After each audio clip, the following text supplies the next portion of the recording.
Government after கவர்மெண்ட்னா நீங்க வந்து defence இருக்கலாம் அல்லது ரயில்வே இருக்கலாம், இந்த மாதிரி போஸ்டல் டிபார்ட்மெண்ட், அதுக்கு சொந்தமான அசட்ஸ் இருக்கு இல்லையா, அந்த கவர்மெண்ட்டுக்கு அடுத்தபடியாக பிக்கெஸ்ட் லேண்ட் ஓனர்ஸ் யார் என்று பார்த்தால் ஒன்னு வந்து வக்ஃபு, இன்னொன்னு சிஎஸ்ஐ சர்ச். இந்த சிஎஸ்ஐ சர்ச்சுக்கு எப்படி இவ்வளவு பணம் வந்ததுன்னா, பிரிட்டிஷ் இங்க ஆண்ட காலத்துல ஏராளமான கவர்மெண்ட் லேண்ட் அப்படியே சிஎஸ்ஐ சர்ச்சுக்கு கொடுத்தான். என்னைய மாதிரி ஒரு அமைப்பு வந்து இல்லாட்டினா இதெல்லாம் இந்த மாதிரி கண்டுபிடிக்கவே முடியாது. ஏன்னா இவங்க வந்து நாடு முழுக்க எல்லா மாநிலங்களையும் நெட்வொர்க் வச்சிருக்காங்க.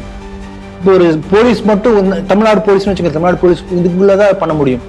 இன்னொரு இடத்துல போனா திருப்பி அந்த போலீஸ் முறைப்படி ஒரு விசாரணை அனுமதி கேட்டு போய் வாங்கி அது ரொம்ப டிலே ஆகும் ப்ராசஸ். அதனால என்ஐஏ போன்ற அமைப்பு இருக்கின்ற காரணத்தினால இதெல்லாம் வந்து நம்ம இப்படிப்பட்ட ஒரு பயங்கரவாத சிலிண்டர் வெடிப்பாக கூட இங்க சொல்லிடுவாங்க.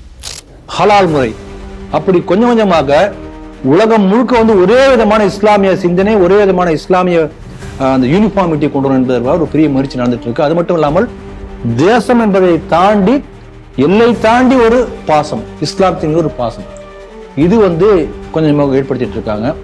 அதனோட ஒரு பகுதியாக தான் நீங்க சொன்ன செய்தியை நான் பாக்குறேன். இப்ப நீங்க பாத்தீங்கன்னா சிதம்பரத்துல என்ன இருக்குன்னா, பரம்பரையா ஒரு ட்ரஸ்டி அவங்க அந்த சிதம்பரம் பள்ளிவாசல அவங்க மெயின்டைன் பண்ணிட்டு இருக்காங்க. அது நடந்துட்டு இருக்கு. அதுக்கான ஒரு set of rules and standards இருக்கும், அந்த மாதிரி செஞ்சுட்டு இருப்பாங்க. இப்ப என்னன்னா, நான் ஏற்கனவே சொன்னதுபடி இந்தோனேஷியா அந்த மலேசியால கனெக்ட் பண்ணக்கூடிய மலாக்கா ஸ்ட்ரெயிட் என்று சொல்கிற மலாக்கா ஜலசந்தி, அது 150 மைல். இன்னைக்கு நீங்க பாத்தீங்கன்னா எப்படி பனாமா சூயஸ் மாதிரி ஜப்பான்ல இருந்தோ, கொரியால இருந்தோ, தைவான்ல இருந்தோ, சீனால இருந்தோ, அல்ல ஆஸ்திரேலியால இருந்தோ, பிலிப்பைன்ஸ்ல இருந்தோ அந்த பக்கத்துல இருந்து இந்த பக்கம் வரணும்னா இந்தியன் ஓஷனுக்குள்ள டச் ஆகணும். இங்க இருந்து ஆப்பிரிக்கா வந்து இந்தியன் ஓஷன் வழியா அப்படி உள்ள போனோம்னா அந்த மலாக்கா ஸ்டேட்டுங்கிற சின்ன பகுதி அது வழியாக தான் கிராஸ் பண்ணி போயாகணும். அந்த ஒரு இடத்த ஸ்ட்ராட்டஜிக் லொகேஷன் நம்ம பிடிச்சிட்டோம்னா என்டையர் அந்த சவுத் ஈஸ்ட் ஏசியாவை ஃபுல்லா கண்ட்ரோல் பண்ணதான், சீனாவை செக் பண்ணலாம். அப்படிப்பட்ட இம்பார்ட்டன்ட் லொகேஷனுக்கு ஜஸ்ட் ஒரு 150 கிலோமீட்டர்ஸ் 200 கிலோமீட்டர்ஸ் பக்கத்துல இந்த நிக்கோபார் தீவுகள் இருக்கின்றது. அப்ப எவ்வளவு முக்கியத்துவம் பாருங்க. அந்த மல்டிநேஷனல் கம்பெனிஸ், இந்த ஃபேஸ்புக்கா இருக்கலாம், ட்விட்டரா இருக்கலாம், வாட்ஸ்அப்பா இருக்கலாம், இவெல்லாம் என்ன நினைக்குதுன்னா, ஒரு நாட்டினுடைய எலெக்டட் கவர்மெண்ட்டை விட நாங்க வசதி, அந்த நாட்டுடைய சட்டம் இறையாண்மைன்னு சொல்றாங்க, சாவரனிட்டி, அதோட நாங்க பெரிய ஆளு, we will dictate the terms என்று நினைப்பது போல நடந்துக்கிறாங்க.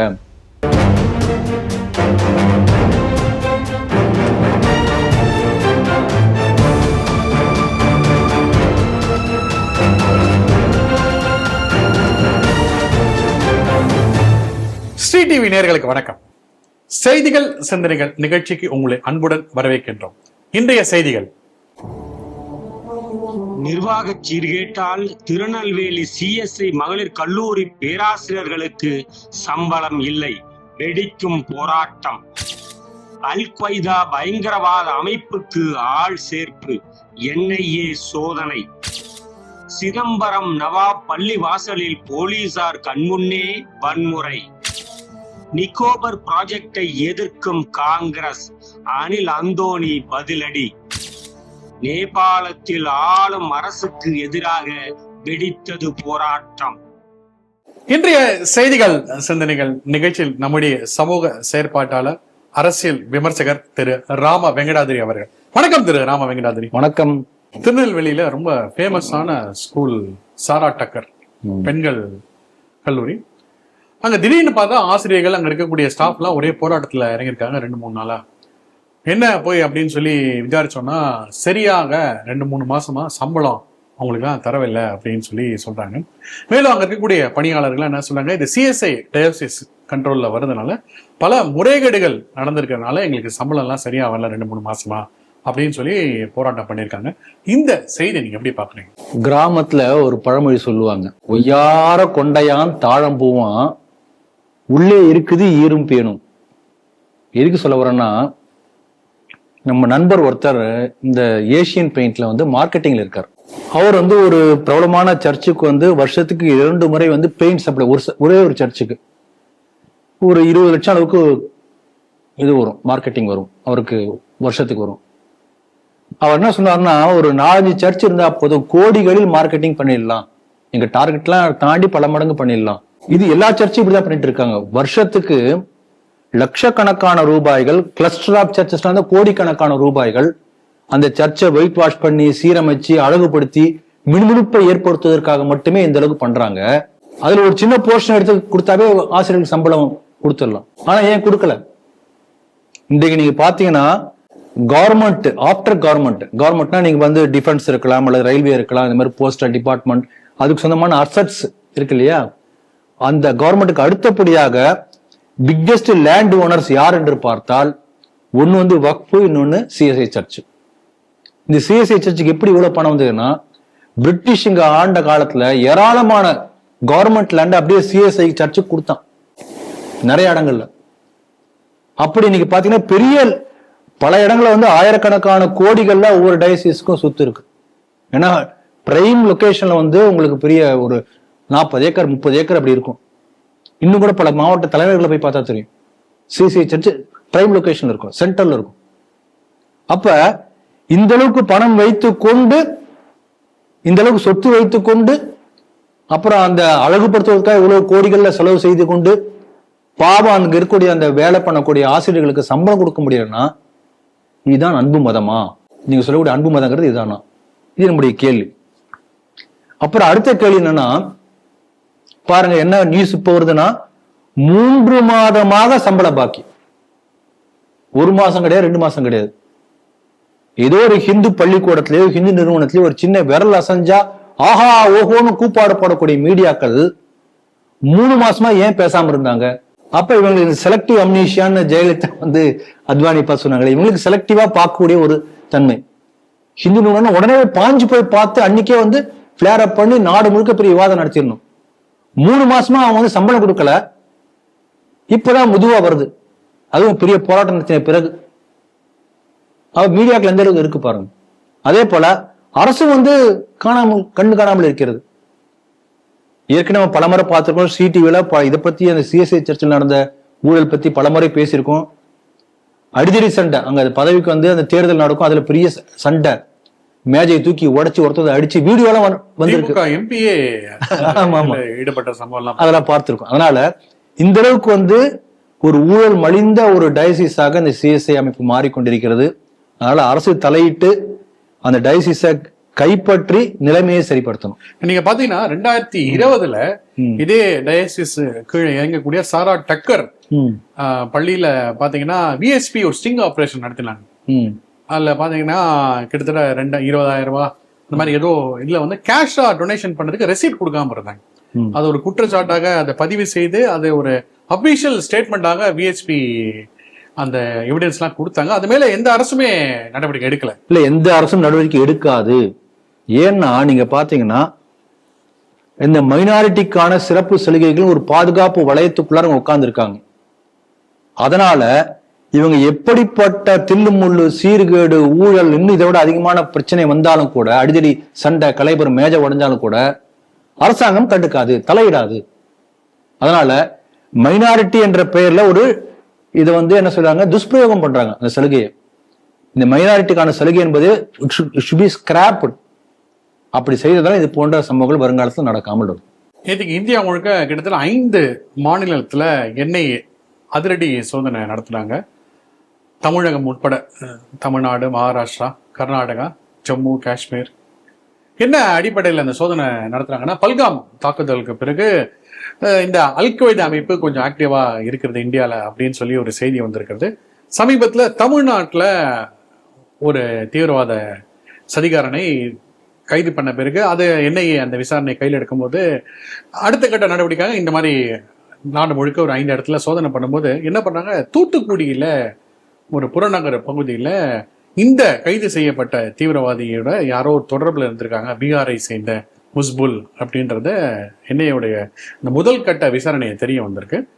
அவரை அழைச்சி என்ஐஏ விசாரணையை பண்ணி இது எவ்வளவு வருஷமா இருக்காங்க, என்ன இருக்கு, ஆவணங்கள்லாம் இல்லைன்றத வேற சொல்லியிருக்காங்க. இந்த செய்தி நீங்க எப்படி பாக்குறீங்க? இந்த அல் கொய்தா என்பது பின் லேடன் எஸ்டாப்ளிஷ் பண்ண ஸ்தாபனம் செய்த ஒரு அமைப்பு. அந்த பின் லேடன் உயிரோடு இருக்கும் போதே கிட்டத்தட்ட 1 லட்சத்துக்கு மேற்பட்ட பயங்கரவாத ட்ரைனிங் எடுத்த படை வீரர்கள் அல் கொய்தால இருப்பதாக அபிஷியல் நியூஸ் அவங்க சொன்னாங்க. இன்றைக்கு என்ன தெரியாது, இன்னும் அதை விட அதிகமாக கூட இருக்க வாய்ப்பு இருக்கிறது. அந்த அல் கொய்தா டெரர் கேம்ப்ஸ் பற்றிய வீடியோக்கள்லாம் சோசியல் மீடியால இன்னும் சில மெயின் ஸ்ட்ரீம் மீடியாக்கள்லேயே வீடியோவா காமிச்சாங்க.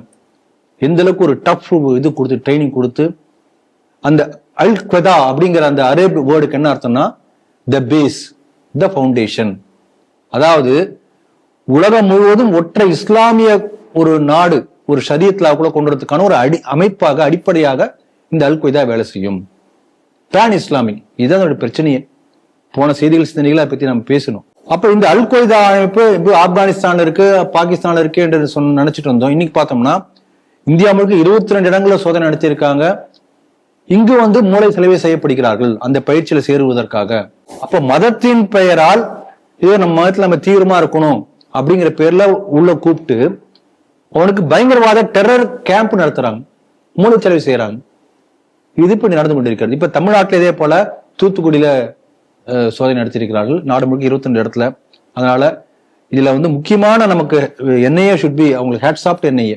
என்ஐஏ மாதிரி ஒரு அமைப்பு இல்லாட்டினா இதெல்லாம் இந்த மாதிரி கண்டுபிடிக்கவே முடியாது.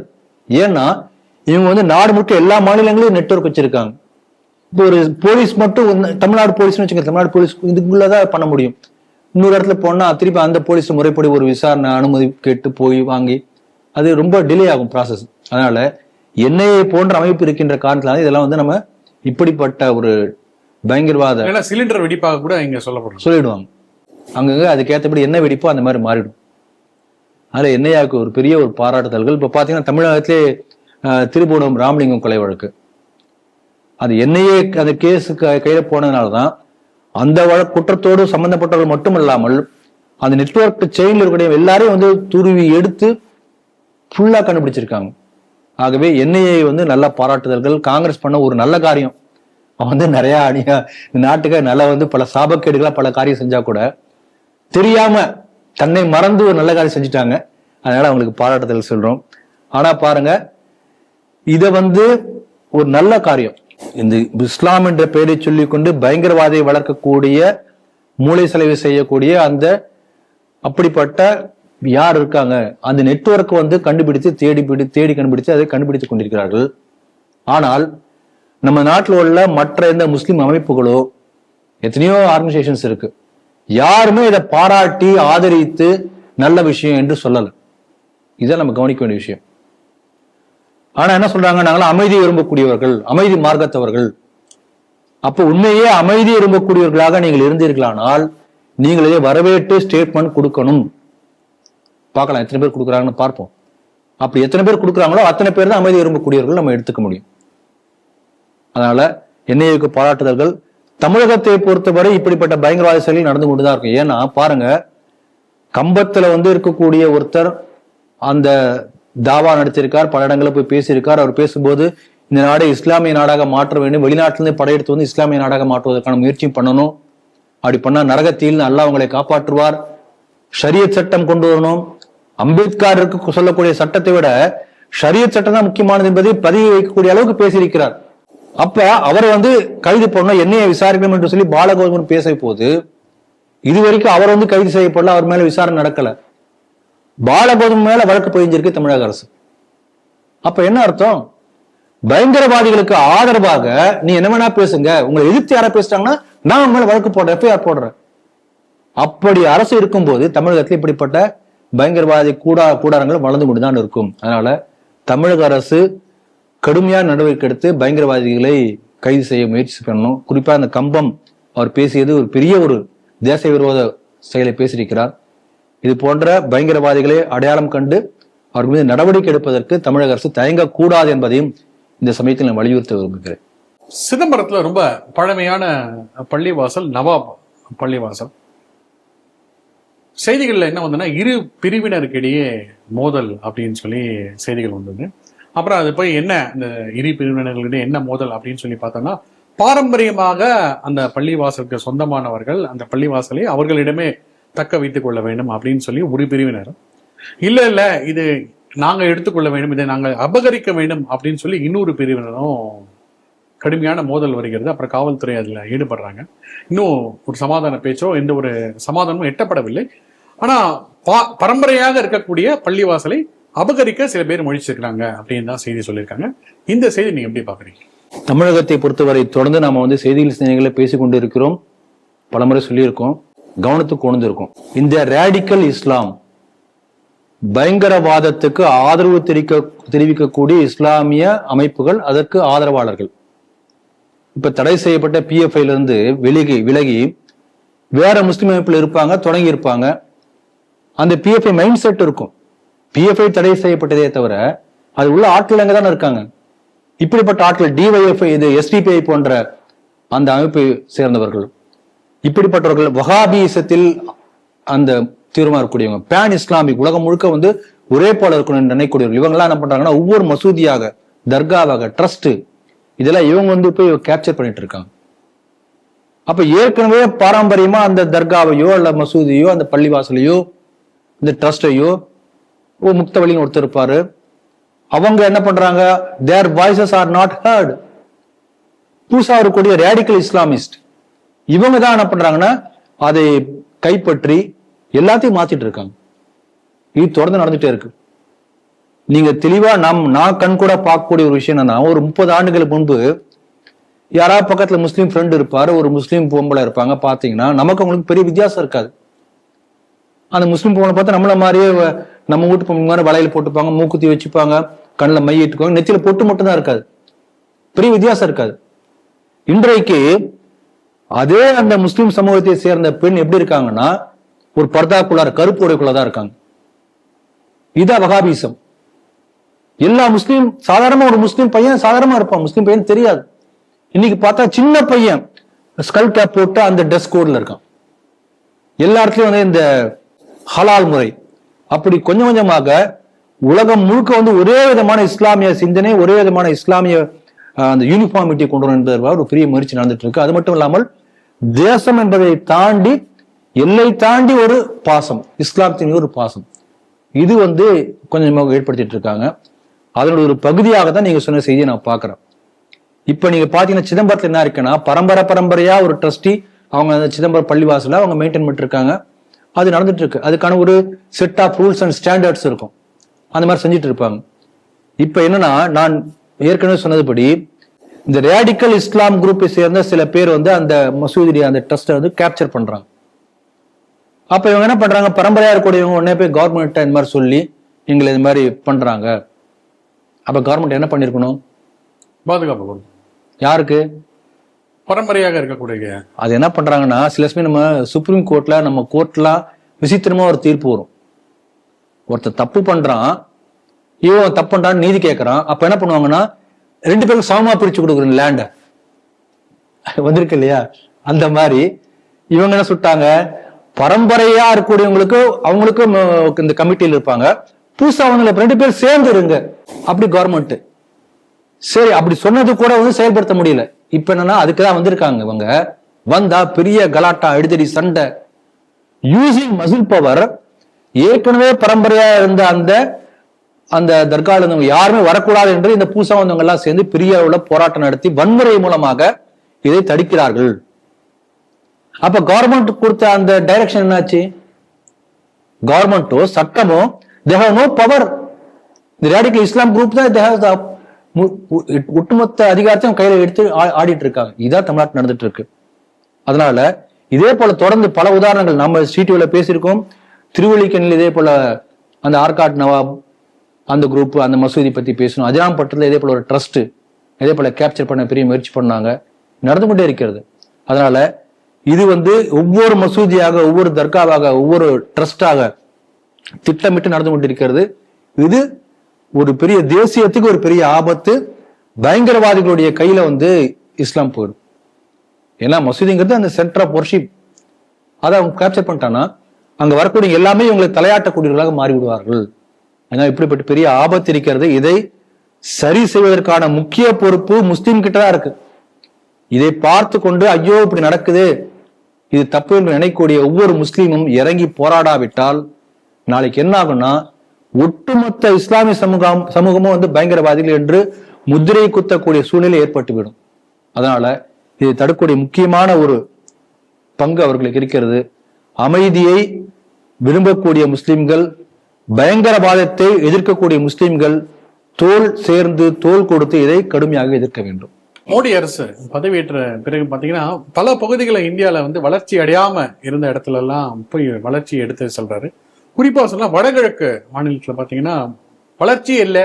முதலாக ரயில் சேவை மிசோராம் போன்ற மாநிலத்துக்கு பல ஒரு இன்ஃப்ராஸ்ட்ரக்சர் ஃபெசிலிட்டிஸ்லாம் அங்கே பண்ணி ஒரு கட்டமைப்பு உள்கட்டமைப்புலாம் பலப்படுத்தினதை பார்த்தோம். அடுத்த கட்டமாக நம்மளுடைய அந்தமான் நிக்கோபார் தீவு, அதில் குறிப்பாக சொல்லி நிக்கோபார் தீவு, அதனால கிரேட்டர் நிக்கோபார் அப்படின்னு ஒரு ப்ராஜெக்ட் அறிவித்து அதுக்கு ஒரு முதலீடு செய்து, ஏன்னா அது முக்கியமான ஒரு சென்டர் பகுதியாக இருக்கிறது இந்த கடல்சார் போக்குவரத்துல, மேலும் சீனாவை கண்காணிக்க ஒரு முக்கியமான ஒரு மைய பகுதியாக இருக்குது. அதனால மோடி அரசு என்ன பண்றாங்க, ஒரு இன்ஃப்ராஸ்ட்ரக்சரல் டெவலப்மெண்ட், உள்கட்டமைப்பு வளர்ச்சி அப்படின்னு சொல்லி ஒரு ப்ராஜெக்ட் அறிவித்து அதை செயல்படுத்துறாங்க. அதுக்கு ஒரு கடுமையான எதிர்ப்பை தெரிவிக்கிறாங்க காங்கிரஸ் கட்சியை சேர்ந்த எம்பி சோனியா காந்தி. அதை அப்படியே வழிமொழிகிறார் அவருடைய மகன் ராகுல் காந்தி. என்ன சொல்றாங்க, இதெல்லாம் ஒரு adventure investment, miss adventure investment, இதெல்லாம் செல்லுபடியாகாது அப்படின்னு சொல்லி அவர் பல இதெல்லாம் சொல்லி சுட்டி காமிக்கிறாரு. அதுக்கு ஒரு சிம்பிளான ஒரு பதிலடியா என்ன சொல்றாங்க, நீங்க காங்கிரஸ் ஆட்சியில இருக்கும்போது 2012 இந்த பகுதி ரொம்ப இம்பார்ட்டன்டான பகுதி அப்படின்னு சொல்லி அறிவித்து அதுக்கு நீங்க ஒரு உட்கட்டமைப்பு வசதி எல்லாம் பண்ணீங்க, ஒரு நேவல் பேஸ் எல்லாம் கட்டினீங்க. அப்போ அது என்ன அர்த்தம்? அப்போ உங்க காலத்துல அது உயர்த்தப்பட்டது, இப்ப இது வந்து எதிர்க்கிறீங்க, அதுக்கு என்ன, ஏன் இந்த இரட்டை நிலைப்பாடு அப்படின்னு சொல்லி அதுக்கு சப்போர்ட்டிங்கா நிறைய கடுமையான விமர்சனங்கள் வச்சிருக்காரு அனில் அந்தோனி, ஏகே அந்தோனியோட மகன், இப்ப பிஜேபி இருக்காரு. இந்த செய்தி நீங்க எப்படி பாக்குறீங்க? நம்முடைய அரசு மிகப்பெரிய ப்ராஜெக்ட், கிட்டத்தட்ட 72,000 கோடி அளவுக்கு அந்த நிக்கோபார் ப்ராஜெக்டுக்கு இன்வெஸ்ட் பண்ணி பெரிய அளவுல ஒரு மாற்றத்தை ஏற்படுத்துவதற்கான முயற்சி நடந்துட்டு இருக்கு.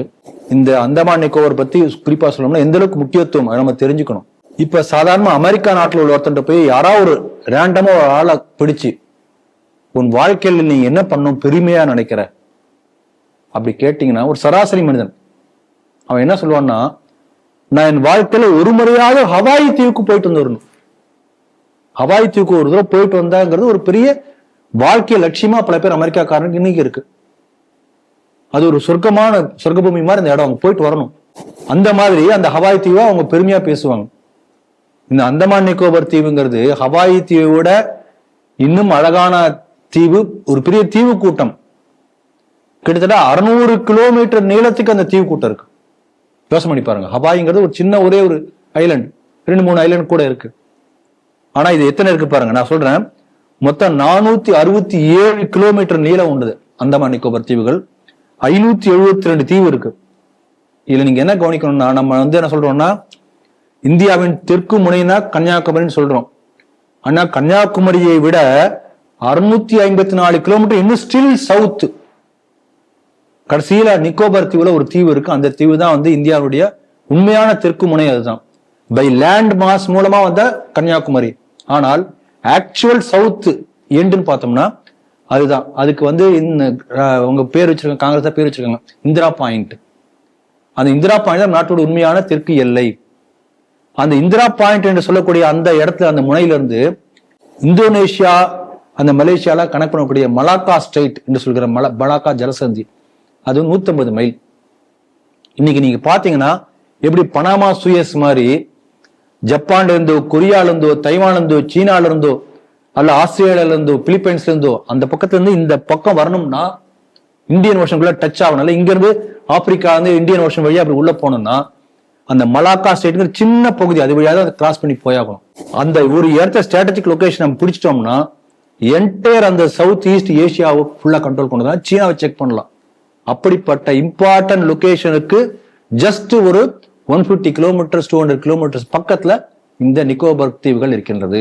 அப்ப எவ்வளவு முக்கியத்துவம் பாருங்க, ஸ்ட்ராட்டஜிக்கலி இம்பார்ட்டன்ட். இது நீங்க கவனிக்க வேண்டிய இன்னொரு முக்கியமான விஷயம், பல பேர் மறந்துருப்பாங்க. அந்த அந்தமான் நிக்கோபார் தீவுகள் நம்ம நாட்டு கூட இன்னைக்கு இருக்கிறதுக்கு 2 பேர் காரணம், நாம யாரும் மறக்கக்கூடாது. ஒண்ணு, ராஜேந்திர சோழன். அவர் அந்தமான் நிக்கோபரை வந்து தீவை கைப்பற்றி அங்க சோழ சாம்ராஜ்யத்தை ஏற்படுத்தி அங்க வந்து அந்த தலைநகருக்கு ஸ்ரீபுரம்னு பேர் வைக்கிறார். இது வரலாற்று பதிவு, நான் சொல்ல விரும்புறேன். அதன் பிறகு 2ஆம் உலக போர் சமயத்துல ஜப்பான் அந்தமான் தீவுகளை பிடிக்கிறது. ஜப்பான் கண்ட்ரோல் இருக்கு. 1940ல நேதாஜி சுபாஷ் சந்திர போஸ் ஆசாத் ஹிந்து போர்சஸ்க்கு அந்தமான் நிக்கோபார் தீவு, கோகோ ஐலாண்ட்ஸ் ஜப்பான் கொடுத்துற, நீங்க வச்சுக்கோங்க. அப்படிதான் நம்ம நாட்டுக்கு வந்தது. ஆனா 1950s என்ன பண்றாரு நேரு, அந்த கோகோ ஐலாண்ட் என்பது மயான்மருக்கு ரொம்ப பக்கத்துல இருக்கக்கூடிய சில கிலோமீட்டர் தூரத்துல பக்கத்தில் உள்ள தீவு. அது இதே போல ராணுவ முக்கியத்துவம் வாய்ந்த தீவு. இந்த அங்க இவரே கொடுக்குறாரு. அவங்க ஒன்னும் கேட்கல, கொடுத்துட்டாரு. இப்பதான் புரியுது கச்சத்தீவு எப்படி கொடுத்தாங்கன்னு. தந்தை வழியே மகன் எல்லாமே அப்படித்தான். நாட்டினுடைய இது ஏதாவது செக்யூரிட்டி பத்தி கொஞ்சம் கவலைப்படாம இப்படிப்பட்ட ஆண்டு இருக்காங்க நம்ம நாட்டை. அதனால இங்க பாஜக ஆட்சிக்கு வந்த பிறகு அந்த போர்ட் பிளேர் என்கின்ற தலைவர் பேர் திருப்பி ஸ்ரீபுரம் என்று மாத்தி இருக்காங்க, ராஜன் சுவாமி வச்ச பேரு. அப்படிப்பட்ட வரலாற்று முக்கியத்துவம் வாய்ந்த அந்த தீவு. இதுல பாத்தீங்கன்னா 572 தீவு மொத்தம் இருக்கு. அதுல 30 மட்டும் தான் மொத்தமே மனிதர்கள் வசிக்கிறாங்க. இவங்க சொல்றாங்க, நீங்க அங்க போய் இந்த மாதிரி இன்ஃப்ராஸ்ட்ரக்சர் ப்ராஜெக்ட் எல்லாம் பண்ணீங்கன்னா, இன்னொரு ஏர்போர்ட் கொண்டு வந்தீங்கன்னா, ராணுவத்தில் அமைச்சீங்கன்னா என்ன ஆகும், காடுகள் அழியும், இக்காலஜி போகும், அங்க உள்ள காட்டுல வசிக்கிற வனவாசிகள் எங்க போவாங்க? மொத்தம் இருக்க 572 தீவுல மொத்தம் மக்கள் வசிக்கிறது 30 தீவுல தான். மிச்சம் நோ மேன்ஸ் லேண்ட், யாரும் போகவே இல்லை, வெறும் காடா இருக்கு. அதனால இட் இஸ் அன்எக்ஸ்ப்ளாய்டட். இன்னும் சொல்ல போனா அங்குள்ள சீ ஷோர், அதுள்ள கடல் பகுதியில பெரிய அளவுல natural resources, oil, crude oil and natural gas கிடைப்பதை இப்ப கண்டுபிடிச்சிருக்காங்க. இன்னும் அதை ஆரம்பிக்கல, எக்ஸ்ப்ளோரேஷன் ஆரம்பிக்கல. அதை ஆரம்பிச்சால் இந்தியாவுடைய தேவை என்னவோ அதை கிட்டத்தட்ட 100%, அது போல அடுத்த ஒரு 10-15 வருஷத்துக்கு அங்கிருந்து எடுக்க முடியும். இம்போர்ட்டே பண்ண வேணும் ஆயில். அந்த அளவுக்கு ஆயில் ரிசர்வ் அங்க இருக்கு என்பதை கண்டுபிடிச்சிருக்காங்க. அதனால மோடி அவர்கள் பெரிய ஒரு முயற்சி ஆரம்பிச்சிருக்காங்க. இன்னொரு ஹவாயி தீவு போல அது வரும். அதே போல ராணுவ முக்கியத்துவம் வாய்ந்த ஒரு இடம், அந்த இடத்துல தான் இந்த ப்ராஜெக்ட் ஆரம்பிச்சிருக்காங்க. நாட்டுக்கு நல்லது செய்ய நினைக்கிறார் மோடி. நமக்கு என்ன ஒரு விஷயம் தெளிவா புரியுதுன்னா, காங்கிரஸ் கட்சிக்காரன் ஏதாவது ஒண்ணு எதிர்த்தான்னு வச்சுக்கோங்களேன், அது நாட்டுக்கு நல்லதாகத்தான் இருக்கும். ஆகவே இது நாட்டுக்கு நல்லது என்று சொல்லி முடிக்கிறேன். முதல்ல இலங்கையில அங்க இருக்கக்கூடிய அரசு அப்புறப்படுத்தி ஒரு பெரிய கலவரமாக வெடித்து அங்க இருக்கக்கூடிய அரசை எப்படி கைப்பற்றினாங்க கலவரக்காரர்கள். அப்புறம் அங்க இப்போ ஒரு தேர்தலாம் நடந்ததை பார்த்தோம். அதுக்கு அடுத்த கட்டமாக வங்கதேசத்துல எப்படி கலவரம் வெடித்தது, அங்க இருக்கக்கூடிய அதிபர்கள் எப்படி நாடு கடத்தப்பட்டார்கள், எப்படி சூறையாடப்பட்டது அப்படின்றத பார்த்தோம். இப்ப அதே மாதிரி ஒரு பேட்டர்ன்ல பாத்தீங்கன்னா இந்தியாவுடைய அண்டை நாடு ஆக இருக்கக்கூடிய இந்து நாடான நேபாளத்துல இதே மாதிரி ஒரு வன்முறை சம்பவம் வெடித்திருக்கிறது. கிளர்ச்சியாளர்கள் அந்த இருக்கக்கூடிய பார்லிமெண்ட் எல்லாம் கைப்பற்றிருக்காங்க, அதிபருடைய வீடுகள் எல்லாம் கைப்பற்றப்பட்டிருக்காங்க. ஒரே ஒரு ஒரு ரணகலமாக இருக்கிறது நேபாளம். இந்த செய்தி நீங்க எப்படி பாக்குறீங்க? நீங்க செய்தி பத்தி சொல்லும் போதே நம்முடைய நாட்டை சுற்றி அண்டை நாடுகள்ல இப்படிப்பட்ட தொடர்ந்து ப்ராப்ளம் அதிகரித்து கொண்டே இருக்கிறது சுட்டி காட்டினீங்க. ரொம்ப கவலை தரக்கூடிய ஒரு விஷயம். இல்ல நம்ம பார்க்கக்கூடிய 2-3 விஷயம் நான் சொல்லணும்னு நினைக்கிறேன். ஒண்ணு பாருங்க, நேபாள அரசாங்கம் அங்குள்ள சமூக வலைத்தளங்களுக்கு சில கட்டுப்பாடுகள் வச்சிருக்காங்க. ரெஸ்பாண்ட் பண்ணுங்க டைம் கொடுத்துருக்காங்க. ஆனால் இந்த ஃபேஸ்புக், மெட்டா, இந்த ட்விட்டர், இது போன்ற பெரிய பெரிய சமூக யூடியூப், இவை எல்லாமே அந்த அரசு சொன்ன எந்த விதமான ரெகுலேஷன்ஸ் நாங்க மேற்கொள்ள மாட்டோம், ரெஃப்யூஸ் டு சைன், ரிஜிஸ்டர் பண்ண சொல்லுங்க, பண்ண மாட்டேன்ட்டாங்க. அப்ப இந்த மாதிரி செய்யாவிட்டால் அந்த காலக்கெடு முடிஞ்சாச்சு நாங்க தடை பண்ணுவோம் அப்படின்னு தடை பண்ணிருக்காங்க. தடை பண்ண உடனே பாத்தீங்கன்னா நாடு முழுக்க பெரிய கொந்தளிப்பு, எதிர்ப்பு. நீங்க எப்படி பார்க்கலாம்னா இது ஒரு பக்கம். இப்ப நீங்க என்னன்னா, அந்த மல்டிநேஷனல் கம்பெனிஸ், இந்த ஃபேஸ்புக்கா இருக்கலாம், ட்விட்டரா இருக்கலாம், வாட்ஸ்அப்பா இருக்கலாம், இவையெல்லாம் என்ன நினைக்கிறதுனா, ஒரு நாட்டினுடைய எலெக்டட் கவர்மெண்ட்டை விட நாங்க வசதி, அந்த நாட்டுடைய சட்டம் இறையாண்மைன்னு சொல்றாங்க, சாவரனிட்டி, அதோட நாங்க பெரிய ஆளு, we will dictate the terms என்று நினைப்பது போல நடந்துக்கிறாங்க. நம்முடைய அரசாங்கம் இதே போல சில கட்டுப்பாடுகள், ரெகுலேஷன்ஸ் கொண்டு வந்தது. ஆரம்பத்துல யாரும் ஒத்துக்கல. அப்புறம் இரும்பு கரம் கொண்டு மோடி அரசு அந்த அவங்களை பிடிச்சு உளிக்கின பிறகுதான் அப்புறம் ஒரு வழியா வந்தாங்க. நோடல் ஆபீசர்ஸ் ஆமா பயன்படணும் அப்படின்னு சொல்லியிருக்காங்க. ஆனா இன்னும் கூட இதே போல அந்த ஒரு நாட்டாம மனப்பான்மை தான் இருக்காங்க நம்ம நாட்டிலேயே கூட. ஆனா இது கவனிக்கக்கூடிய முக்கியமான விஷயம். நம்முடைய அரசாங்கம் இன்னும் கொஞ்சம் இந்த சமூக வலைத்தளங்களை கண்காணித்து கட்டுப்படுத்தக்கூடிய, அவங்களை இருக்கு பிடிக்கக்கூடிய முறையை கொண்டு வரணுங்கிறது ஒரு பெரிய எச்சரிக்கையா நம்ம எடுத்துக்கணும் இதை பார்த்து. இது ஒண்ணு. ரெண்டாவது பாருங்க, இப்ப நாம இங்க நீங்க சொன்னீங்க ஸ்ரீலங்கா சொன்னீங்க, அதுக்கு முன்னாடி நம்ம ஊர்ல ஜல்லிக்கட்டு என்ன ஆச்சு? ஜல்லிக்கட்டு கலவரம், பெரிய கலவரம் ஆச்சு. அதன் பிறகு சிஏஏ, ஃபார்மர் ஸ்ட்ரைக்கு நம்ம நாட்டில் நடந்துருக்கு இந்த மாதிரி. ஆனா என்ன ஆச்சுன்னா, அதெல்லாம் எப்படி நம்ம அரசாங்கம் தடுத்து இது பண்ணிட்டாங்க, ரிசால்வ் பண்ணிட்டாங்க. ஆனால் சின்ன நாடு ஸ்ரீலங்காவோ பங்களாதேஷோ ஆட்சியே மாறியாச்சு. நேபாளம் எதிர்கொள்ள ரொம்ப முடியல அவங்களால. இதுல எல்லாத்தையும் பாத்தீங்கன்னா ஒரே மாதிரி மாடஸ் ஆபரேட் சொல்லுவாங்க இல்லையா, ஒரே மாதிரி செயல்பாடு. என்னன்னா இவங்க வந்து ஒரு கோரிக்கை எடுத்து வருவாங்க, உடனே அரசாங்கம் என்ன பண்ணுவாங்க, சரி உங்க கோரிக்கை நாங்க ஏத்துக்கிறோம் போராட்டத்துக்கு பிறகு. அதன் பிறகு சொல்லுவாங்க, இல்ல இல்ல இன்னும் சில கோரிக்கை இருக்கு, அதை நீங்க ஏத்துக்கிட்டாதான் நாங்க வந்து பேச்சுவார்த்தைக்கு உடன்படுவோம். Same thing repeated. ஜல்லிக்கட்டுல எதாவது ஆச்சு, நீங்க ஃபார்மர் ஸ்டேட்ல அதே தான் ஆச்சு, ஸ்ரீலங்கால அதே தான் ஆச்சு, பங்களாதேஷ்ல, இப்ப நேபாள் அரசாங்கம் ஒத்துக்கொண்ட பிறகு கூட இப்போ புரட்சியாளர்கள் தொடர்ந்து போய் செய்து கொண்டே இருக்கலாம். அதனால எனக்கு பார்க்கும்போது என்ன ஒரு சந்தேகம் வருதுன்னா, மேபி அமெரிக்கன் ஹேண்ட் இருக்க வாய்ப்பு இருக்கிறது. பல பேர் இப்படிதான் சொல்றாங்க. நீங்க இது குறிப்பா நீங்க சொல்றது கூட ரொம்ப வலுவான கருத்தா தான் நான் பாக்குறேன். இப்போ சமீபத்துல இந்திய பிரதமர், சீன அதிபர், ரஷ்ய அதிபர் 3 பேரும் அந்த சந்திப்புன்றது வந்து உலக அளவுல ரொம்ப ஒரு ரொம்ப பவர்ஃபுல் மெசேஜ் கொடுத்திருந்தாங்க. அதை ஒட்டி நீங்க சொல்லக்கூடிய அமெரிக்காவோட பேக்ட்ராப்பா கூட இருக்கிறதுக்கான வாய்ப்பு இருக்கு. டீப் ஸ்டேட் இருக்கலாம், இது ஒரு வாய்ப்பு இருக்கிறது. அதனால இதை பொறுத்தவரைக்கும் 3 கருத்துக்களை நான் வந்து பாக்குறேன். நம்ம நண்பர் ஒருத்தர் டிராவல் ஏஜென்சி வச்சிருக்காரு, அடிக்கடி நேபாளுக்கு பல பேர் இங்கிருந்து அனுப்பக்கூடியவர், அந்த மாதிரி உள்ளவர். அவருடைய அப்சர்வேஷன் எனக்கு தெரியாது, அவர் சொன்ன கருத்து. ஒரு திவ்ய தேசமே அங்கேதான் இருக்கிறது. ஆமாமா, திவ்ய தேசங்கள் இருக்கிறது. நேபாள மன்னர்கள் ராமேஸ்வரத்துக்கு ஒரு பல நம்ம நாட்டோட கோயில்களோட நேபாளத்தோட தொடர்பு ரொம்ப பிரிக்க முடியாத தொடர்புகள் இருக்கு. கல்ச்சுரலி வி ஆர் பைண்ட், அது இருக்கிறது.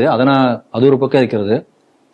அங்க வந்து என்ன ஆகுனா பொலிட்டிக்கலி, இப்போ பொலிட்டிக்கல் சினாரியோ வச்சு சொல்றேன், ஒரு காலத்துல இந்தியாவுக்கு எல்லாம் வருவாங்க, இன்னும் இந்தியாவை சார்ந்த நேபாளத்துடைய பொருளாதாரமே இருக்கிறது. இன்றைய கூட அங்க வந்து ஒரு சாதாரணமான விஷயங்களா கூட மிக பிரமிக்கக்கூடிய ஒரு பெரிய ஆச்சரியமா அவங்களுக்கு இருக்கும். அந்த அளவுக்கு வந்து தே ஆர் பேக்வர்டு. இந்தியாவை கம்பேர் பண்ண ஒரு 40 வருஷம் பின்னால் இருக்காங்கன்னு சொல்ல முடியும். அப்படிதான் சொல்ல முடியும். இங்கிருந்து போகக்கூடிய டூரிஸ்ட் அவங்க வச்சு அவங்க ஃபீட்பேக் கொடுத்தாரு. கொஞ்சம் கொஞ்சமாக காமன் நேபாளி வந்து ஆன்டி இந்தியா மைண்ட் செட் அதிகமாயிட்டே வர பார்க்க முடியுது. இது யார் இப்படி பண்றாங்கிறத கவனிக்கணும். ஏன்னா நம்ம நாட்டுக்கு நெய்பரிங் கண்ட்ரி, நேபாளுக்கு விசா ஃப்ரீ போகலாம். அப்படி இருக்கக்கூடிய கண்ட்ரியில நம்ம நாட்டை அண்டி இருக்கக்கூடிய ஒரு கண்ட்ரி, அண்டை நாடு, ஆனால் நமக்கு எதிரான மனநிலை வளர்ந்து கொண்டே இருக்கின்றது என்று சொன்னால் அதை சரிப்படுத்துவதற்கான முயற்சி நம்முடைய மத்திய அரசு என்ன மாதிரி செய்ய போகிறது, இது ஒரு கேள்வி. 2வது, இந்த சோசியல் மீடியா, ஏற்கனவே சொன்ன சோசியல் மீடியாக்களை எந்த அளவுக்கு வந்து இப்படி வரைமுறையற்ற ஒரு அதிகாரத்தோட அவங்க இருக்கக்கூடியதை நம்ம எப்படி கண்ட்ரோல் பண்ணணும், அதை வந்து நம்ம அரசாங்கம் இன்னும் கொஞ்சம் உன்னிப்பா கவனிக்கணும். அதே போல நம்முடைய அண்டை நாடு, ஒரு காலத்துல ஹிந்து நாடு என்று தன்னை அறிவித்துக் கொண்ட நாடு, இன்றைக்கு இப்படிப்பட்ட இடியாப்பா சிக்கல்ல மாட்டி இருக்கு. அரசு உன்னிப்பாக கவனித்து, நிச்சயம் ஃபாரின் ஹேண்ட் இருக்கு, அதை எப்படி சரிப்படுத்துறது, அதற்கான ஒரு ஸ்ட்ராட்டஜி எவால்வ் பண்ணுவாங்கன்னு நினைக்கிறேன். அது கூடிய விரைவில் செய்யணும் என்று நாம் எதிர்பார்க்கிறோம். நன்றி திரு ராம வெங்கடாதிரி அவர்கள் என்று வந்து கருத்து கூறமைக்க நன்றி. ஸ்ட்ரீட் டிவியோட செய்திகள் சிந்தனைகள் நிகழ்ச்சி ஸ்ட்ரீட் டிவியோட அபிஷியல் ஃபேஸ்புக் பக்கத்தில், யூடியூப் சேனலும் போஸ்ட் செய்யப்படும். அதை மறக்காம லைக் பண்ணுங்க, கமெண்ட் பண்ணுங்க, ஷேர் பண்ணுங்க. இப்ப நம்ம பேசின 5 செய்திகளும் தனித்தனி செய்திகளாக ஸ்ட்ரீட் டிவியோட அபிஷியல் ஃபேஸ்புக் பக்கத்திலும் யூடியூப் சேனலும் போஸ்ட் செய்யப்படும். அதையும் மறக்காம லைக் பண்ணுங்க, கமெண்ட் பண்ணுங்க, ஷேர் பண்ணுங்க. செய்திகள் சிந்தனைகள் நிகழ்ச்சியில் மீண்டும் சந்திப்போம். நன்றி, வணக்கம், ஜெய் ஹிந்த்.